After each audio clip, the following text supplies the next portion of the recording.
আমি এবার বক্তা হিসাবে ডেকে নেব, আমাদের মধ্যে উপস্থিত রয়েছে আমাদেরই প্রতিবেশী স্কুলের, প্রাইমারি স্কুলের ছাত্রী, ওর নাম শ্রীময়ী বিশ্বাস। আকৃতি দেখে একটু হাততালি দিতে ইচ্ছা করছে না?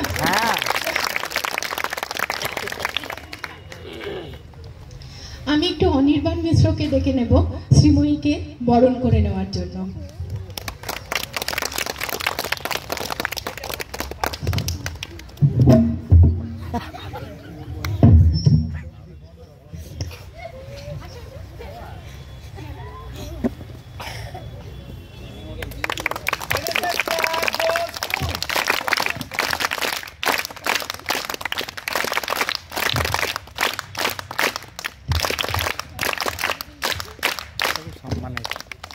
আমাদের সময় যেহেতু সীমিত, তাই আগে শ্রীমতীর বক্তব্য শুনে নেব, তারপরে আমাদের ফ্যাকাল্টির দিকে যাব, তাদের মতামত আমরা শুনব। এবার আমি শ্রীময়ীকে অনুরোধ করব তার মূল্যবান বক্তব্য, সে সংবিধান সম্বন্ধে যেটুকুনি জানে বা বুঝেছে সেটা সকলের সামনে বক্তব্য আকারে পেশ করবে।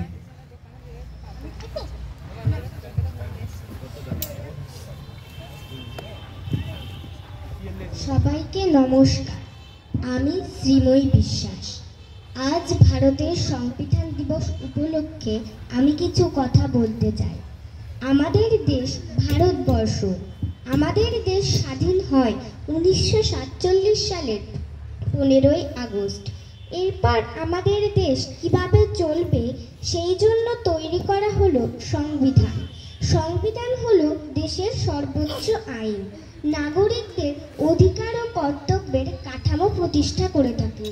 এটি 26শে নভেম্বর 1949 সালে অর্থাৎ আজকের দিনে গৃহীত হয়েছিল এবং পরে এটি 1950 সালে 26শে জানুয়ারি কার্যকর শুরু হয়েছিল। এবছর আমাদের সংবিধানের 75 বছর বয়স হলো। আমাদের বর্তমানে মূল সংবিধানে 448টি অনুচ্ছেদ রয়েছে। যারা এই সংবিধান তৈরি করেছিল তাদের মধ্যে অন্যতম নেতা ছিলেন ডক্টর ভীমরাও রামজি বাবা সাহেব আম্বেদকর। আমি তার স্কুলেই পড়ি। আমার বিদ্যালয়ের নাম ডক্টর আম্বেদকর পল্লী জিএসএফপি স্কুল। ধন্যবাদ।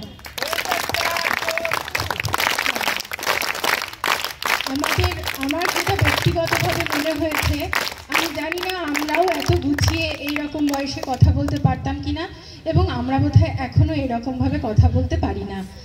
আর সবথেকে বড় কথা, শ্রীময়ী একটা বাচ্চা মানুষ, একে আজকে যে বক্তব্যটা ও রেখেছে সেই বিষয়ে সাহায্য করেছে বা ওকে এক কথায় গ্রুমিং করেছে আমাদেরই ছাত্র অংশুমান মণ্ডল। আমি একটু অংশুমানকে মঞ্চে আসার জন্য অনুরোধ করছি। সঙ্গে অর্ণব ঘোষকে ডেকে নিচ্ছি অংশুমানকে একটু শুভেচ্ছা জ্ঞাপন করবার জন্য।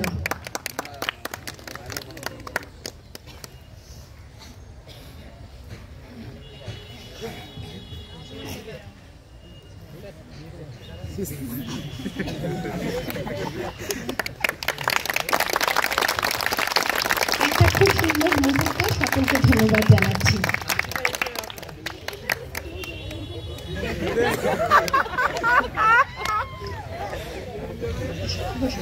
তোমার জিনিসপত্র নিয়ে ওখানটাই বসো, তুমি ওখানেই বসে পড়ো।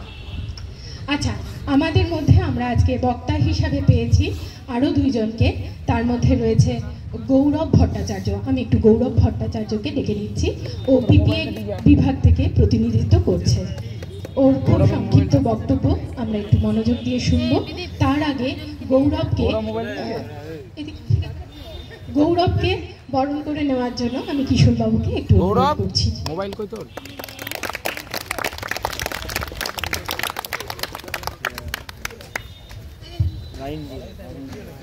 NSS club.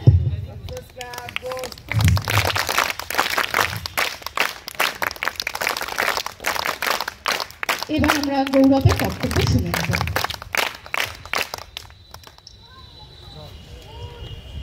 এখানে যে বোনটি আমাদের এর আগে বক্তব্য রাখলো, তার কাছ থেকে আমি খুব ইন্সপিরেশন পেয়েছি। কারণ এই বয়সে হয়তো আমিও এত সুন্দর করে বক্তব্য রাখতে পারতাম না, বা এখনও আমাকে বক্তব্য রাখতে হলে এই পেজটা নিয়ে আসতে হচ্ছে।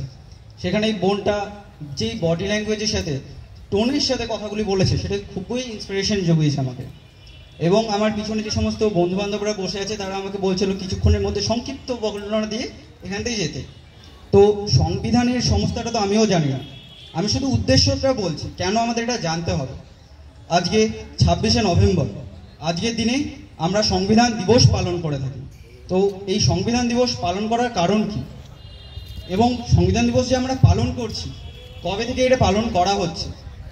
মুম্বাইতে ডক্টর বি.আর. আম্বেদকরের স্ট্যাচু অফ ইকুয়ালিটি যখন ভিত্তিপ্রস্তর স্থাপন করা হলো, তখন আমাদের ভারতের প্রধানমন্ত্রী নরেন্দ্র দামোদর জি মোদিজি তখন এই সংবিধান দিবস পালন করবার কথা বলেন, এবং তারপর থেকে 13ই নভেম্বর এই সরকার থেকে ঘোষণা করা হয় যে আজকের দিনে সংবিধান দিবস পালন করা হবে। 11ই অক্টোবর 2015 যেটা বলা হলো স্ট্যাচু অফ ইকুয়ালিটিতে ডক্টর বি.আর. আম্বেদকরের স্ট্যাচু স্থাপন করা হয়েছিল, তারপর থেকে এটি আমাদের দেশে নয়, পরবর্তী যতগুলি দেশে আমাদের পার্লামেন্টসের বা আমাদের সংবিধানের যে সমস্ত নাগরিকরা অন্যান্য দেশ আমেরিকা, ইংল্যান্ড ও অন্যান্য সমস্ত জায়গাতে আমরা ভারতীয়রা ছড়িয়ে আছি, তারা সবাই এই সংবিধান দিবস পালন করে চলেছে। এখন কি এই দিন সম্পর্কে জানা এত তাৎপর্যপূর্ণ? আমরা সবাই কি জানি সংবিধান শব্দটির উদ্দেশ্য কি? সবচেয়ে উজ্জ্বলভাবে লিখিত এই সংবিধান রচনার পেছনের ইতিহাস, সেই মহান বুদ্ধিজীবীরা কে যারা আমাদের সংবিধান রচনা করেছেন? কতদিন সময় লেগেছে এই সংবিধান রচনা করতে? আর যদি আমরা এই প্রশ্নগুলির উত্তর না জেনে থাকি, তবে এই দিনটি সঠিক দিন যেদিন আমাদের এই প্রশ্নগুলির উত্তর খোঁজার চেষ্টা করতে হবে। আমাদের সংবিধান আমাদের দেশ পরিচালনা করছে, এই সংবিধানের মধ্যে যেগুলো লেখা রয়েছে তার মধ্য দিয়েই আমাদের গোটা দেশে যে যারা প্রধানমন্ত্রী মুখ্যমন্ত্রীরা রয়েছেন তারা আমাদের দেশ চালনা করছেন। সেহেতু সংবিধান সর্বোপরি, এর উপরে কিছু নেই। আমাদের সংবিধান আমাদের মৌলিক অধিকারের কথা বলেছে। এই মৌলিক অধিকারগুলো যদি আমরা জেনে থাকি, তাহলে আমাদের অন্যান্য যে সমস্ত মন্ত্রীরা ভোটের আগে বা লোকসভা ভোট বা বিধানসভা ভোটের আগে আসেন, তারা কিছু বলে থাকেন যে হচ্ছে আমাদের এগুলো দেওয়া হবে, কিন্তু হয়তো এগুলো আমাদের মৌলিক অধিকার, আমরা সেই সম্পর্কে কিছু জানি না। আমরা ভারতের জনগণ ভারতকে একটি সার্বভৌম সমাজতান্ত্রিক ধর্মনিরপেক্ষ গণতান্ত্রিক প্রজাতন্ত্রে গঠন করার এবং সকল নাগরিকদের জন্য ন্যায় বিচার, সামাজিক, অর্থনৈতিক এবং রাজনৈতিক সুরক্ষার জন্য আন্তরিকভাবে সংকল্পবদ্ধ। অবস্থা, চিন্তা প্রকাশ, বিশ্বাস, আস্থা এবং সুযোগের সমতা এবং তাদের মধ্যে সকল ভ্রাতৃত্বের প্রচার করা, যাতে সমস্ত ধর্মের লোকেরা এবং সমস্ত বর্ণেরও লোকেরা সমান মর্যাদা পেয়ে থাকে। 1773 সালে regulating act, পিটস India act, charter act এবং 1947 সালে ভারতীয় স্বাধীনতা আইন পর্যন্ত আমাদের সংবিধানের গঠনটি সঠিকভাবে খুঁজে পাওয়া যেত। এই যাত্রাটি দীর্ঘ এবং কঠিন, কিন্তু ইতিহাসে এর ব্যাপক তাৎপর্য রয়েছে। অবশেষে যখন ভারতকে স্বাধীন ও সার্বভৌম ঘোষণা করা হয়, তখন আইন প্রণয়ন ও নির্বাহী ক্ষমতা উভয় গণপরিষদে অর্পণ করা হয়েছিল। স্বাধীনতার পরপরই ডক্টর বি.আর. আম্বেদকরকে ভারতের নতুন সংবিধান রচনার জন্য অ্যাসেম্বলি দ্বারা নিযুক্ত করা হয়। এই বিষয়টি বা আজকের দিনটি পালনের উদ্দেশ্য হলো আমরা সংবিধানের গুরুত্ব জনগণের কাছে পৌঁছে দেওয়া, এছাড়াও বাবা সাহেব আম্বেদকরের ভাবনা ও চিন্তাধারা প্রচার করা। 2015 সাল আমাদের সংবিধানের পিতার 125তম জন্মদিন হিসাবে চিহ্নিত, তাই ঘোষণা করে সম্মানিত করা হয় যে সেই দিনকে খসড়া কমিটির চেয়ারম্যানকে ভারতীয় সংবিধান হিসাবে সম্মানিত করা হয়ে থাকে। আমরা সকলেই জানি যে বাবা সাহেব আম্বেদকর আমাদেরকে সংবিধান রচনায় গুরুত্বপূর্ণ ভূমিকা পালন করেছিলেন। পূর্বে এই দিনটিকে ভারত সরকার জাতীয় আইন দিবস হিসেবে পালন করে। যদিও জাতীয় সংবিধান দিবস সরকারি ছুটির দিন নয়, এই দিনটি প্রথমবারের মতো পালিত হয় সমারোহে। প্রধানমন্ত্রীর অধীনে একটি বিশেষ কমিটি গঠন করা হয়। অনেক মন্ত্রণালয় ও বিভাগ কর্মসূচির আয়োজন ডক্টর বি.আর. আম্বেদকরের মতামত ও চিন্তাভাবনা ছড়িয়ে দেওয়ার ধারণা নিয়ে এই দিনটি পালন হয়েছিল। সরকারের বিভিন্ন দপ্তরে সংবিধান দিবস পালিত হয়। স্কুল এবং কলেজের ছাত্রদের প্রস্তাবনা পড়তে এবং শপথ নিতে বলা হয়েছে যে সংবিধান কি এই সম্পর্কে তাদের জানতে। এটা তো গেল আমার এখানটাতে যে বক্তব্যটা লেখা আছে সেই বক্তব্য, কিন্তু বর্তমানে আমাদের দুটো কথা বলা হয়, সেকুলারিজম আর একটা সোশ্যালিজম। এই দুটো আমাদের প্রিলিমসের মধ্যেই রয়েছে।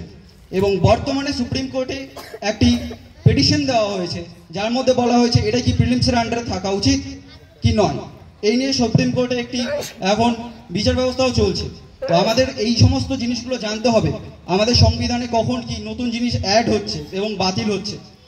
আমাদের সংবিধানে অনেক নতুন নতুন পরিবর্তন আনা হয়েছে এবং আমাদের পরবর্তীতে এটাও দেখতে হবে যে হচ্ছে এই সোশ্যালিজম এবং সেকুলারিজম ওয়ার্ড দুটি থাকছে কি থাকছে না, কারণ এটা আমাদের জানতে হবে, কারণ এই দুটি শব্দের খুব গুরুত্বপূর্ণ মাহাত্ম্য রয়েছে। আমাদের দেশ স্বাধীন হওয়ার পর এবং যখন সংবিধান রচনা হয় তারপর থেকে অনেকে বলেছিলেন, অনেক বিশেষজ্ঞরা বলেছিলেন যে হচ্ছে আমাদের দেশে এই সংবিধান চলবে না, কারণ আমাদের দেশে অনেক রকমের ভাষা রয়েছে, অনেক ধর্মের লোক আমরা বাস করি।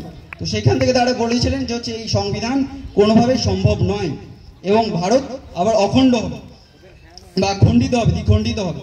তো সেইখান থেকে দাঁড়িয়ে এখনো অবধি ভারতবর্ষ সমানভাবে চলছে এবং তার সংবিধানের মর্যাদা আমরা বজায় রাখতে পেরেছি। এই বলে আমি আমার বক্তব্যটা শেষ করছি। কিন্তু আজকে 26/11 আরও একটা দিনের জন্য উল্লেখযোগ্য, যেই দিনটা হয়তো আমাদের মনে নেই, মুম্বাই টেরর অ্যাটাক। আজকের দিনেই 26/11 দিনেই এই জিনিসটা হয়েছিল। অনেক শহীদ হয়েছেন পুলিশ জওয়ান এবং প্রথম ব্ল্যাক কার্ড কমান্ডোস বা ন্যাশনাল সিকিউরিটি গার্ডসকে আজকের দিনে ডিপ্লয়মেন্ট করা হয়েছিল। তাদেরকে অ্যাকশনে আমরা প্রথম আজকের দিনটাতেই দেখতে পারি এবং যাদের